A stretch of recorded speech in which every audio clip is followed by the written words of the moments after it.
होश में आ जाती है, उसकी ड्रिप भी खत्म हो जाती है और अब वो घर जाने के लिए तैयार है। लेकिन यहाँ पे वो पिक्चर देख रही है और बहुत परेशान है कि आखिर उसके बाबा का हमदी से क्या ताल्लुक था। लैला बहुत ज्यादा परेशान है और अपने बाबा से मिलना भी चाहती है। लैला यहाँ पर शूज पहनती है और इतने में केनान भी आ जाता है और कहता है कि लैला अब तुम डिस्चार्ज हो सकती हो। लेकिन लैला को चक्कर आ जाते हैं। केनान कहता है कि लैला तुम तो अपने पैरों पे ठीक से खड़े भी नहीं हो पा रही हो, आई थिंक तुम्हें अभी यहाँ मजीद रुकना चाहिए ताकि तुम ऑब्जर्वेशन में रहो और जल्दी से ठीक हो जाओ। लैला कहती है कि नहीं केनान, मुझे जाना होगा।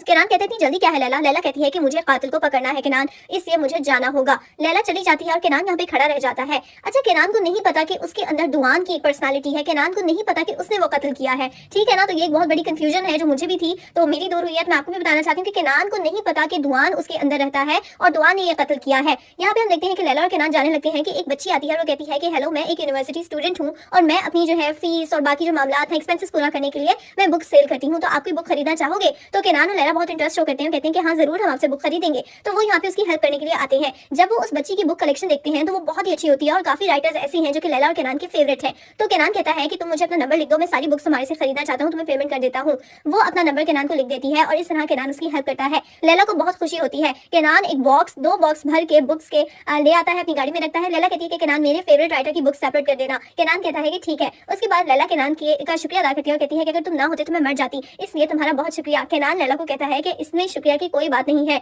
उसके बाद हम देखते हैं कि जी लैला अब आ जाती है और उसकी गाड़ी का जो विंडो का शीशा जो केनान ने तोड़ दिया था, उसका इंजेक्शन निकालने के लिए वो ठीक करवा के कमिश्नर लैला को गाड़ी दे जाते हैं। यहाँ पे हम देखते हैं कि जी रात हो जाती है और केनान फिर से दुआन बन जाता है और यहाँ पे वो खड़े होकर किसी का इंतजार कर रहा है। केनान किसका इंतजार कर रहा है? केनान इंतजार कर रहा है इदरीस का। अच्छा, अब मैं केनान नहीं कहूंगी क्योंकि अभी वो दुआन बन चुका है, तो अब मैं दुआन की बात कर रही हूँ। दुआन इदरीस के साथ गाड़ी में बैठता है और उसके साथ एक बहुत ही दूर जंगल में समुद्र किनारे आके बैठ जाता है। इदरीस जो है वो मुझे लगता है कि शायद मछलियां वगैरह भी पकड़ता है, तो उसके पास काफी बोट्स एंड इस तरह का सामान भी था। अच्छा जी, यहाँ पे वो लोग आग जलाते हैं और उसके पास बैठ के बातें कर रहे होते हैं। इदरीस कहता है कि मुझे लगता है कि केनान को उस लड़की से प्यार हो गया है, हमें उसे उस लड़की से दूर रखना चाहिए वरना उस लड़की के लिए बहुत मुश्किलें पैदा हो जाएंगी। दुआन कहता है कि मुझे कोई फर्क नहीं पड़ता कि केनान क्या सोचता है, आज तक केनान ने मुझे बहुत तकलीफ दी है, वो जिस्म जो केनान का है उसके ऊपर मेरा हक है, मैं दुआन उसके ऊपर हक रखता हूँ। आपको समझ आ रही है? मैं बहुत तकलीफ में रहा हूँ, केनान ने बड़े मजे की जिंदगी गुजारी है, मैं ये सब मजीद बर्दाश्त नहीं कर सकता, हम जो भी कर रहे हैं अच्छे काम कर रहे हैं। इदरीस कहता है कि देखो केनान जो है वो मुश्किल में है, तुम उसे मजीद मुश्किल में मत डालो। दुआन कहता है कि मैंने भी बहुत मुश्किल झेली है।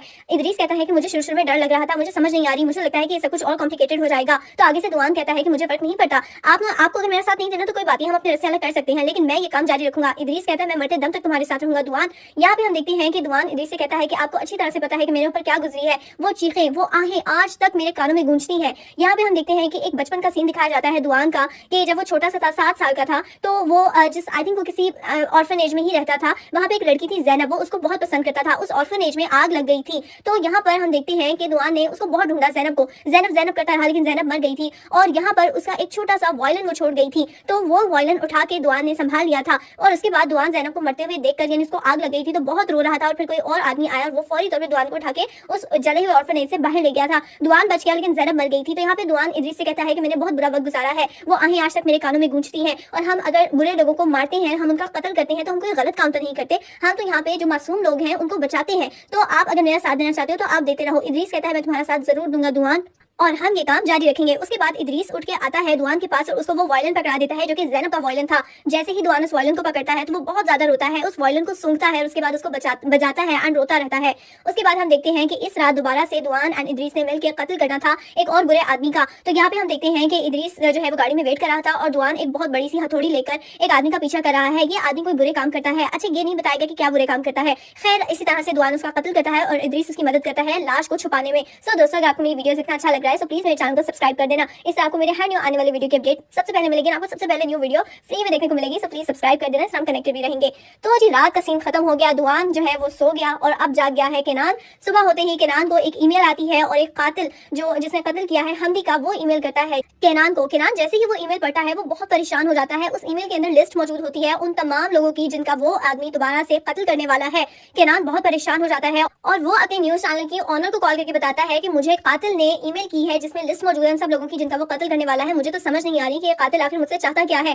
केनान बेचारा बहुत परेशान है, उसे तो पता ही नहीं कि ये सब कुछ उसी के अंदर रहने वाला एक और इंसान जो कि दुआन है वो कर रहा है। अच्छा, मुझे तो ये ड्रामा इतना इंटरेस्टिंग लग रहा है, बहुत मजे का सच में। यहाँ पे हम देखते हैं कि जी अभी केनान ने नाश्ता ही किया था कि उसके बाबा तुरान आ जाते हैं। केनान कहते हैं मैं बाबा तैयार होकर आता हूँ, मुझे लेट हो रहा है। तो तुरान कहते हैं हाँ हाँ तुम जाओ आराम से तैयार होकर आओ। और यहाँ पे उसके पीछे से तुरान केनान के जो पेन होल्डर है उसके अंदर एक पेन रखता है जिसके अंदर हिडन कैमरा है। तो यहाँ पे तुरान वो कैमरा सेट कर देता है और साथ में उसे अपने मोबाइल से भी कनेक्ट कर लेता है, चेक करता है कि ठीक से दिखाई दे रहा है या नहीं। दरअसल तुरान को शक है कि कहीं दोबारा से दुआन तो जिंदा नहीं हो गया केनान में, तो इसलिए उसने उसका पीछा करना शुरू कर दिया है। लेट्स सी के क्या क्या पता चलेगा तुरान को और हमें भी। यहाँ पे हम देखते हैं कि तुरान और केनान दोनों जा रहे होते हैं। तो तुरान कहता है कि बेटा ये क्या है, ये तो बहुत पुरानी सी वॉयलिन है, इस पे नाम भी लिखा हुआ है किसी का। तो यहाँ पे हम देखते हैं कि केनान उस वॉयलिन को देखता है लेकिन पहचानता नहीं, कहता है कि पुराना सा एंटीक पीस है, शायद किसी ने ला के रख दिया है, अली ने रखा होगा, मुझे नहीं पता बाबा, चले हम चलते हैं। केनान चला जाता है और तुरान को मजीद शक होने लग जाता है अपने बेटे के ऊपर। सो दोस्तों यहाँ पे रिकॉर्डिंग शुरू हो गई है केनान के घर की। लेट्स सी के मजीद क्या क्या इंकशाफात होते हैं, मैं तो बहुत एक्साइटेड हूँ। यहाँ पे हम देखते हैं कि लैला का भाई ताहिर फाइनली जेल से रिहा हो गया है।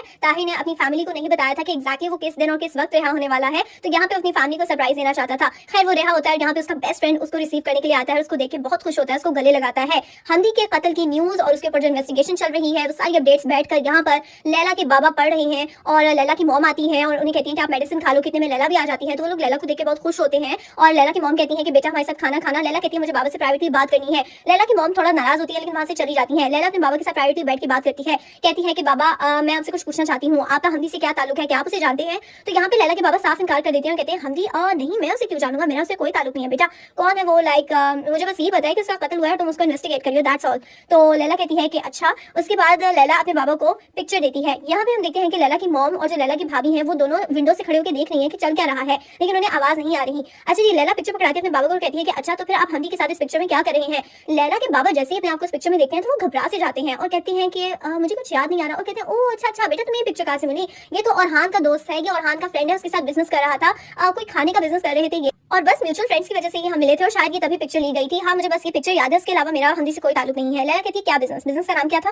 लैला के बाबा कहते हैं तुम मुझसे क्यों पूछ रही हो बेटा, मुझे नहीं याद। लैला कहती है बाबा मुझे एक एक डिटेल चाहिए। लैला के बाबा कहते हैं तुम्हें ये पिक्चर मिली कैसे? लैला कहती है कि इन्वेस्टिगेशन के दौरान हमें ये पिक्चर मिली है और मैं एक एक बात जानना चाहती हूँ, आपका हमदी से क्या ताल्लुक था और आप उसे किस तरह से जानते हैं। सो जी मुझे लगता है कि लैला के बाबा परेशानी में आने वाले हैं, क्योंकि मुझे तो लगता है कि लैला के बाबा जो है वो हमदी के दोस्त थे और शायद उन्होंने भी कोई गलत काम किया हुआ है। यहाँ पे हम देखते हैं कि इतने में ताहिर आ जाता है और ताहिर को देख के उसकी मॉम और उसकी बीवी बहुत हैरान हो जाते हैं। लैला भी, लैला कहती है बाबा आज ताहिर ने आना था। तो लैला के बाबा कहते हैं कि बेटा मुझे तो किसी ने नहीं बताया, आई थिंक ये सरप्राइज था। लैला जैसे ही अपने भाई को देखती है तो बहुत ज्यादा वो यानी एक अजीब सा रिएक्शन देती है, अजीब से एक्सप्रेशंस होते हैं उसके, वो अपने भाई से नहीं मिलती, दूर खड़ी रहती है और बहुत इमोशनल हो जाती है, क्योंकि ऑब्वियसली लैला की वजह से उसका भाई इतने साल जेल में रहा है, इतना बुरा वक्त उसने गुजारा है। तो वो कहता है कि मिस प्रोसिक्यूटर जेल की जिंदगी कोई इतनी बुरी नहीं है। तो लैला कहती है कि अच्छे से जिंदगी गुजारो। उसके बाद लैला बहुत इमोशनल हो जाती है अपने भाई को इस तरह से इतने वक्त बाद अपनी माँ, अपने बाबा, अपनी बीवी से मिलते हुए। तो लैला की आंखों में आंसू आ जाते हैं, वो रोने लग जाती है। लैला कहती है कि मैं जा रही हूँ। लैला की मॉम कहती है कि बेटा रुक जाओ, हमारे साथ खाना खा लेना, तुम्हारा भाई आया है। लैला कहती है इसकी कोई जरूरत नहीं, आप लोग सारी फैमिली मिलकर एंजॉय करो। लैला रोते रोते वहां से चली जाती है कि आगे लैला के जो भाई का दोस्त है वो खड़ा होता है। लैला कहती है हटो मेरे रास्ते से, और उसके बाद जाके वहां पर उसकी गाड़ी के पीछे में कुछ गाड़ियां खड़ी होती हैं। लैला बॉडी गार्ड्स पर भी गुस्सा होती है कि तुम लोगों ने क्यों रास्ता ब्लॉक किया हुआ है, गाड़ियां हटाओ यहाँ से, क्या चल रहा है। और दोस्तों यहाँ पे हमारा आज का एपिसोड खत्म होता है। आपको आज का एपिसोड कैसा लगा कमेंट करके जरूर बताना। नेक्स्ट